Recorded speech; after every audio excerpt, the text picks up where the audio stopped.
want to take my comments too seriously anyways, because obviously Ronda's a huge rival of mine, but being as unbiased as I can and professional, no, Ronda was however you want to put it, amazing. And she definitely was the right female at the right time. She did do a lot of amazing things, but I really do think that she got her due credit. I think people loved her for what she was. You know, some people didn't like her for what she was.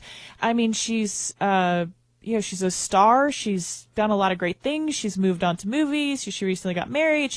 And I think people, whether they love her or they don't, everybody has to respect her. And I don't think that she didn't get that. So I don't necessarily agree with, saying she's underrated. I really think that everybody does admire what she did and how she's a part of it. So I don't necessarily agree with the underrated part. I think that Ronda is I think she's well rated. I think everyone understands how important she was to the development of the division. And, I think she does get a lot of respect, and I think she deserves it.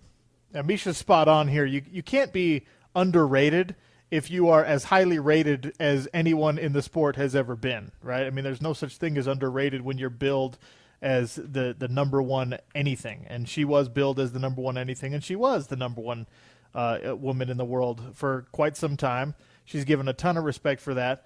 If there's any way that injustice was done to Ronda Rousey, it was the, I guess, ease with which so many people who had pretended to support her and admire her for so long just immediately flipped the script and made fun of her over the way that she lost her last two fights. That was the only sort of injustice that was ever meted out to Ronda during her career, as far as I could tell.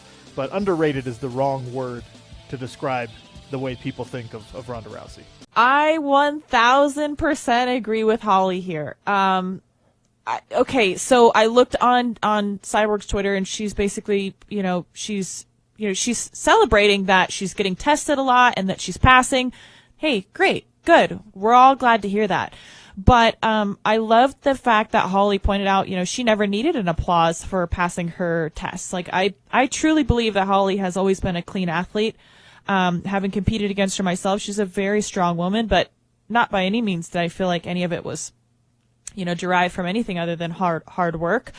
I think Holly's one of the hardest workers that we've ever seen. So, Cyborg was crying, hey, I'm getting tested. This is my third time this month. I want to make sure that, my potential future opponent, alluding to Holly, is getting tested just as much. I really feel like that's the wrong angle for Cyborg to take, because the reason that Cyborg is getting tested so much is because of the mishaps that she's had before. She's going to have to cover more ground in proving herself, as opposed to someone who has never had any suspensions or mishaps or even questions, pertaining to her fair play in the game. So, to cry to make sure that someone else is getting tested as much really isn't fair. I think that Holly, she's passed every single one of her tests. She's actually, made a very valid point. She's been tested more times right now than Cyborg has. So it's a bit of a silly argument for Cyborg. Hey, I'm glad she's passing her tests. I'm all pro her, putting it out there and saying, hey, this is my third test, just so you guys know I'm passing. Great, we're glad to hear it. But don't go and, point the finger at Holly and say, well, she needs to be tested just as much as me. Hey,